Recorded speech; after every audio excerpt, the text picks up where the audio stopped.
Broodstag cross to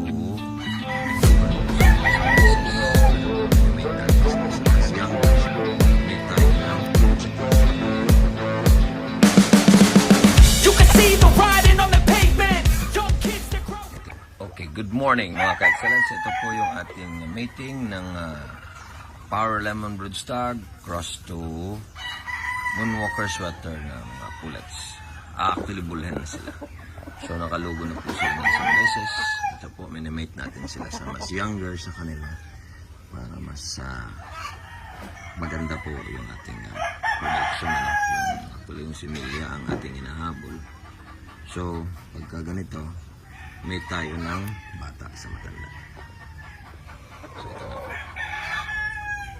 Mas bata ang broodstag, mas may edad naman ang mga inahin.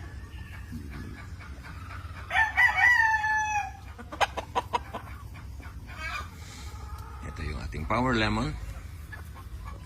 Ang ating ginawa almost 6 years na. So 5 years ago, sinimulan natin sila buuhin. Ngayon maganda na. Nagiging strain na sila.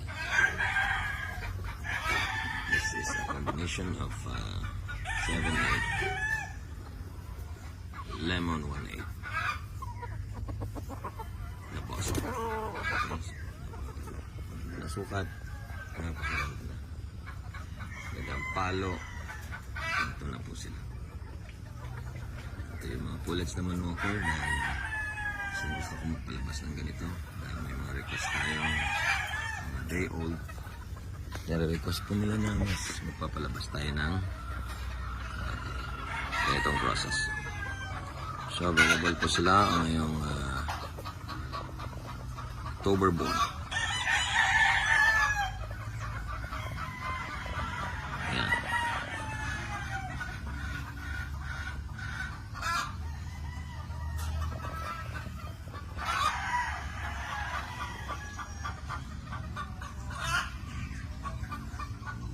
Ito kasi, dahil flock mating po tayo, normally ginagawa natin. Yung pagka ganitong naglilimlim na, inaagaw po natin yung kanilang mga itlog.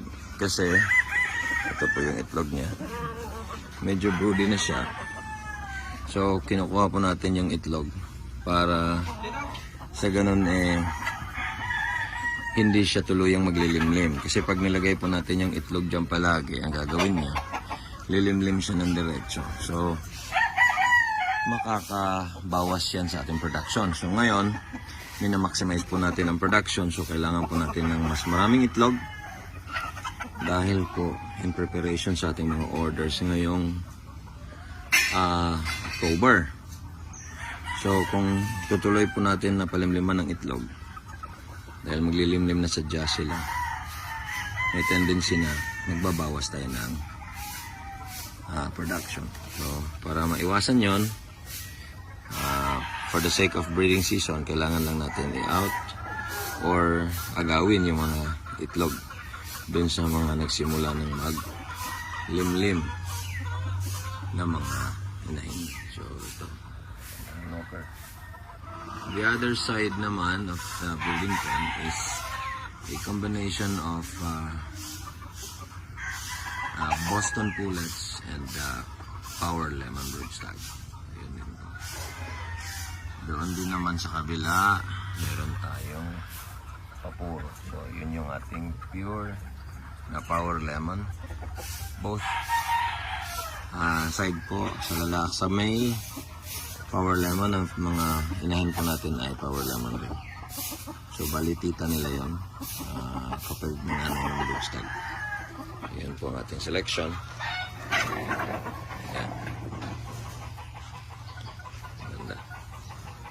Ito yung pinakapaborito ko sa lahat ng pili ko. Standard ang height. Hindi siya matangkad masyado, hindi rin siya mababa. Magandang balanse, magandang buto, magandang katawan. Especially ang palo, pinaka-importante bago tayo magsalang. Sine-check natin yung mga performance ng ating mga materyales. This is it. So po, kung gusto po kayo mag-acquire ng ating day-old chicks, pa-reserve lang po tayo para meron tayong may ship sa inyo on October. Thank you so much.